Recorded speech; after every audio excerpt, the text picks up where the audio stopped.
Ladies and gentlemen, how are you doing? I hope you're doing fine and this finds you in good health. My name is Madini Classic and welcome back to our YouTube channel. Ladies and gentlemen, UDA wanaendelea kukuwa na wasiwasi, right? Ni kwa nini nasema kitu kama hii? Wiki jana gavana wa Embu Cecily Mbarire alitoa hotuba na make statement kusema kwamba watu ambao wanatoka kwenye serikali ya UDA ambao wanatumwa kutoka Nairobi wanaenda Embu kumpiga vita, right? Na akasema kwamba baadhi ya watu ambao wanaenda Embu kumharibia siasa, kuonekana kwamba hafanyi kazi, ni watu ambao wanatumwa na ni watu ambao kipindi akipigana vita kumkampenia William Ruto na serikali hii, hawa watu hawakuwepo na hawajui ni kwa kiasi gani aling'ang'ana zaidi kuhakikisha kwamba watu wanamkubali William Ruto Embu na pia kuisupport serikali hii. Ladies and gentlemen, nataka nikwambie issue hii ilianzia wapi. Mahali beef ilianza kati ya William Ruto na watu wa Embu, right? Naweza nikasema kwamba sio makosa ya Cecily Mbarire kuwa watu wa Embu wanamkataa Ruto na serikali yake. Lakini nataka nikuambie hawa watu chuki na uhasama ilitokea wapi. Siku ya leo asubuhi hii Cecily Mbarire ameonekana na Deputy President Prof Kindiki nyumbani kwake, na inasemekana kwamba kumekuwa na heated conversation ambayo watu bado hawaja understand kama wamefikiana kimaelewano ama imekuwaje. Lakini ladies and gentlemen, nadhani unakumbuka video hii Kindiki akizungumza. Wakati alikuwa anazungumza, alikuwa anajiuliza ni kwa nini chairperson wa UDA President William Ruto anaenda kwenye eneo lake alafu anakuwa heckled, right? Na alijaribu kuzungumza akionyesha kwamba now what is the use of you being the chairperson of UDA kama mkubwa wako ama kiongozi wako anakuja kwenye eneo lako na anakuwa heckled. Alimake his statement akasema vizuri kwamba amemuita Cecily sio kama political mate, lakini amemuita kama dadake ambaye wamekaa naye kwa muda mrefu, wameng'ang'ana kwa siasa kwa muda mrefu. Lakini pia aliongea akasema kwamba kile kitu ambacho anataka kumwambia hatafanya chochote na atamwambia. Alright, ladies and gentlemen, sidhani kama unakumbuka video hii. I met with my sister Cess, the governor of Embu, who is also my sister and somebody I love and somebody we've walked a long journey together, politically. Kawambia sasa wacha nikuongeleshe my sister, not as the deputy president of Kenya. Wacha nikuongelesha kama ndugu yako and your age mate. And you will do nothing about what I'm going to tell you. Amuliza governor, how is it possible? You're the national chairman of UDA. You are a UDA governor and the national chairman of the ruling party. Your party leader, the president, comes to your hometown and is heckled. What reason do we have to have you on board as a... Yeah? How is that possible? It's not possible.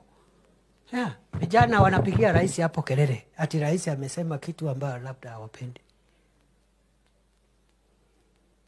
Now ladies and gentlemen, this is what we want to talk about. Meeting ambayo imefanyika nyumbani kwake Kindiki, ni kitu gani ambacho kimetokea? Why are we people talking about it? Na hao watu ambao wanaizungumzia wanajua kiundani kweli. Ladies and gentlemen, kwanza kabisa naomba nikwambie asante sana kwa kusupport channel hii. Kila wakati una subscribe na kila wakati tukipost video una like. That is a very big support and I don't take it for granted.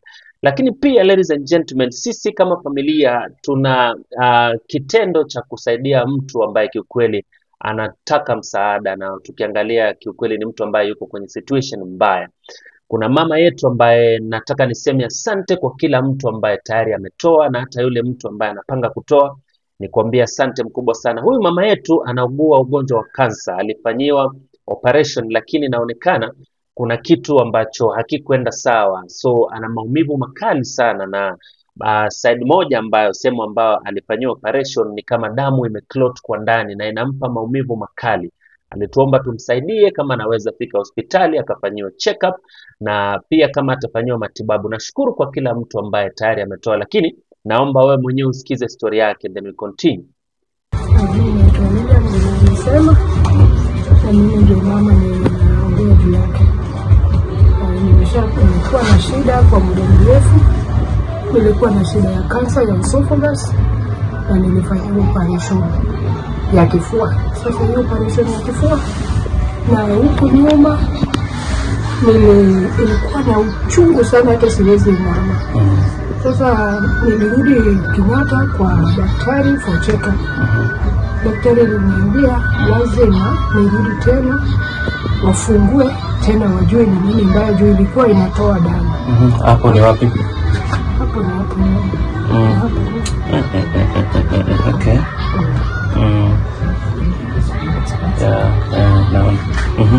Sasa inatoa damu, hata kulala ni shida. Hata kukaa siwezi kaa kwa muda mwingi. Sasa hiyo ndio shida niko nayo. Operation ya kwanza yenye ulifanywa wapi na? Nilikuwa nimefanywa kwa tumbo na shingo, kitolewa growth ya ile ilikuwa inanizuia kukula. Na tena na hiyo ya kifua. Sasa hii ya kifua ndio imeleta shida sana.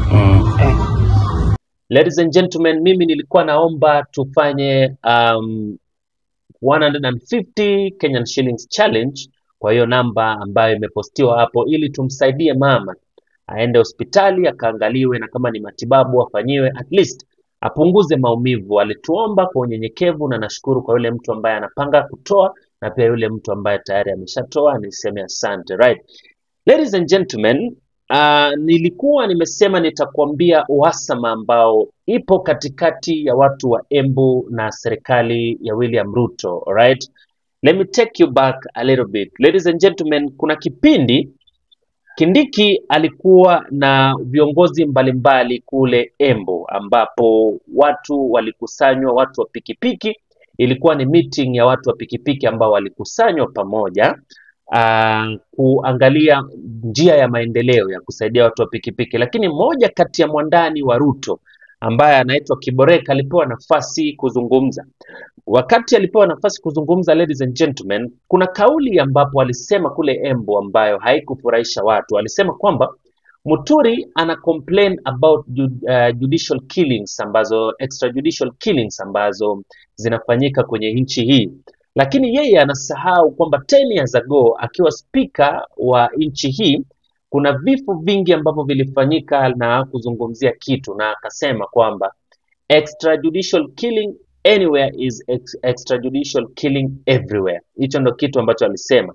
And being that Muturi ni mtu ambaye anatoka kule Embu, hichi kitu kilikasirisha watu. Wananchi ambao waliitwa, walikuwa invited pale, walianza kupiga kelele. They started heckling.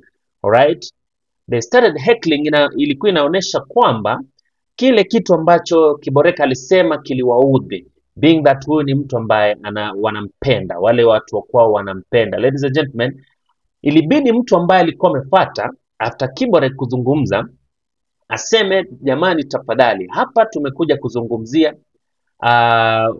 development na maendeleo ya hawa watu wa pikipiki ama watu wa bodaboda ambao tumewaita hapa. Ladies and gentlemen, nataka uangalie video hii, then we come back. Ya mwisho nilisema ya kwamba nilisikia kiongozi moja ambaye alikuwa speaker ya Jamhuri ya Kenya akisema, akikiriza serikali na akasema anataka commission of inquiry. While last the worst extrajudicial killing happened in 10 years when he was the speaker of this nation. No single day did he raise in parliament that we need to do mambo ya kuweza kuangalia mambo ya extrajudicial killing. We want to tell him from here Embu ya kwamba extrajudicial anywhere is extrajudicial everywhere. Ndio sivyo? Tunataka tukubaliane ya kwamba hii taifa letu la... Aya, nataka kuuliza wazungumzaji wengine kwamba tuongee mambo ya bodaboda. Tuongee mambo ya bodaboda kwa sababu mambo ya bodaboda na maendeleo ndio imetuleta hapa. Ama namna gani?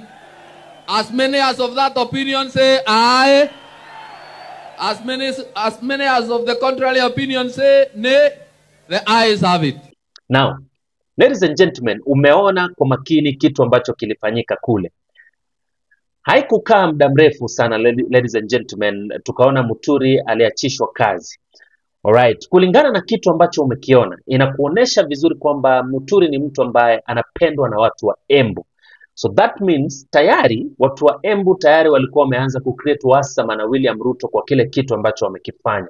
Now, wakati watu walikuwa wanapiga campaign za kuvote, Cecily Mbarire alikuwa na such a hard time kuconvince watu wa Embu kumkubali William Ruto na serikali yake. She managed, William Ruto akapata kura kiasi kutoka kule zile ambazo angepata, na Cecily Mbarire pia ambaye alikuwa amesimama na chama hicho, kwa bahati mzuri akapewa nafasi na akakuwa gavana. Right?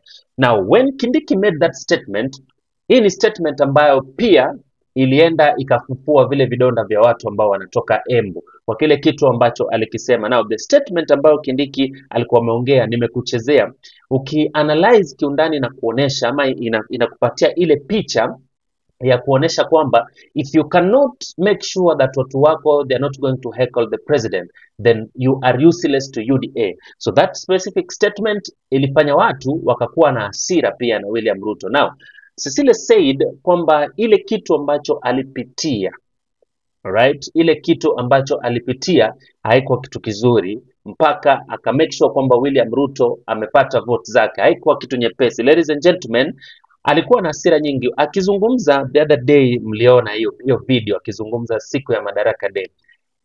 The remarks that Kindiki made ilifanya Cecily Mbarire akatae kukutana na Kindiki, of which jana hii meeting ambayo imefanyika leo ilikuwa inafaa kufanyika jana, lakini Cecily alikataa. Guess what happened? Kindiki had to call Peter Mureithi ambaye alimpigia simu akazungumza naye, ikabidi Peter Mureithi azungumze na Cecily Mbarire ndo hii meeting ifanyike. Now ladies and gentlemen, let me remind you something. You know, hata kama wewe ni deputy president, sawa, una nguvu, una sauti, kuna baadhi ya vitu ambavyo ni sawa unaweza ukazungumzia. Lakini do not forget kwamba Cecily Mbarire is not like the likes of Karen Nyamu ambao walikuwa appointed, right? Huyu ni mtu ambaye ana deserve respect yake kwenye nchi hii. Huyu ni mtu ambaye wananchi walienda wakampigia kura, right? Huyu ni mtu ambaye wananchi walitembea wakaenda wakaangalia kwenye ballot box, wakaangalia kila sehemu na wakampigia kura. Kwa hiyo the statement that Kindiki made in public kusema kwamba eti kitu atamwambia he won't do nothing about it was disrespectful. So wakati Cecily Mbarire aliamua kukasirika, mimi naweza nikasema kwamba she was right. As much as yeye pia watu wanasema kwamba yeye pia itakuwa ngumu kidogo kurudi kwa sababu ya kumsupport William Ruto, na inaonekana kwamba sasa hivi kule Embu the ground is so hostile ambapo hakuna watu wengi ambao wanamsupport William Ruto. Ladies and gentlemen, mimi ukiniuliza kwa makini, naweza tamani sana mtu kama Kindiki aende mwenyewe pale Embu. Alright? Aende tu kuangalia the temperature ambayo iko kule Embu na arudi tena State House na kumwambia William Ruto kitu ambacho kinaendelea ama kitu ambacho kinafanyika. Ladies and gentlemen, before tusahau hizi vitu, tunafaa kuwa very careful na tuangalie ni kwa sababu gani Ruto anakuwa heckled place kama Embu. Embu ni Mount Kenya. Now, saizi Rigathi Gachagua inasemekana kwamba usiku Rigathi Gachagua anakutana na Mbarire. Alright? Ikifika usiku inasemekana kwamba Rigathi Gachagua ni mtu ambaye wanakutana kisirisiri na Cecily Mbarire. Lakini pia if you want to prove whatever I'm telling you kwamba Cecily tayari roho yake shatoka kwenye chama cha UDA, ni vile hawezi akasema kwa sababu nyinyi mmeona, especially those women ambao imefika point kwamba wamechoka na uongozi wa William Ruto, wakitaka kujitoa most of the time wanakutana na issues nyingi sana. Now inasemekana kwamba Cecily Mbarire ana visit wa Munyoro in secret. Alright? Na ukiangalia body language yake siku ya leo, hata kipindi ambapo alikuwa wanapiga zile picha na kuwekea hizo picha hapa nataka uzione, inakuonesha vizuri sana kwamba roho yake haiko na watu wa UDA. Na the main thing ilikuwa inafanya Kindiki anamuita ni kwa sababu gani? Labda pengine Kindiki wameona kwamba watu wanajitoa sana. Remember, Cleophas Malala once said kwamba ever since wa launch party cha DCP, over 20,000 Kenyans wametoka kwenye party cha UDA, ambao wengine wameenda kwa vyama vingine na wengine pia wamemjoin Rigathi Gachagua. Alright, now ladies and gentlemen, kwa haraka mimi nataka tuzungumzie story hii. The fear in UDA camp right now, the panic in UDA camp right now, inaweza ikafanya hawa watu wakakuwa desperate kufanya kitu chochote. Alright, kwa sababu tumeangalia watu wengi ambao wametoka kwenye chama, watu wengi wamewachana na hivi vyama vingi tu, sio lazima ikuwe ni UDA peke yake. Kuna watu ambao wameachana na chama cha ODM ya Raila Amolo Odinga, kuna watu wameachana na chama cha PAK I think ya wakina Eugene Wamalwa, kuna watu wametoka Jubilee, kuna watu wamemjoin DCP kwa sababu ndo chama mpya sasa hivi. Na tukiangalia hapo kwenye DCP ndo tunaangalia adui wa Rais William Ruto ambaye ni Rigathi Gachagua, na pia tunamuona mtu kama Muturi ambaye sasa hivi amemjoin Rigathi Gachagua. And trust to me, hawa watu wanataka Embu. Kwa hiyo wenda watu wa Embu wakaamua na kusema kwamba sisi labda ugavana come 2027 tunampatia Muturi.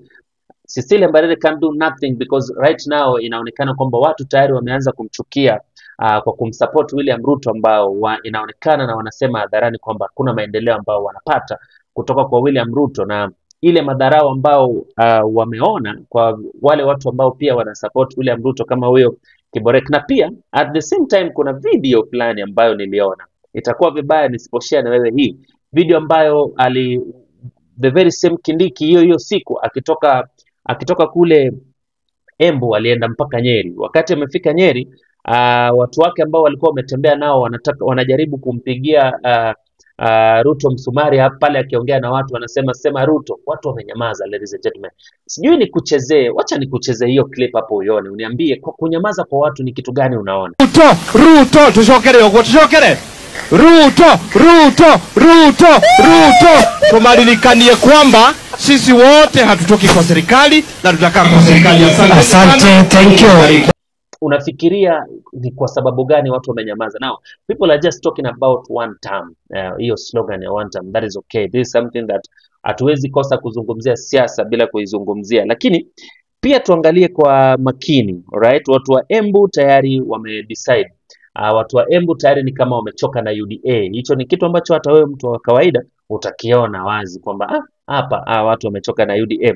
Now I think as much as Mbarire anaweza kuwa amepata ugumu side yake, lakini pia anahitaji heshima. Kupata mwanamke ambaye anasimama na wewe kama president, ana mobilize watu mpaka watu wanakupatia kura zao, pia it's the same thing. Lakini mimi nafikiri kwamba Muturi tayari kuna vile amechafua maji, kuna vile amechafua ground kule Embu tayari.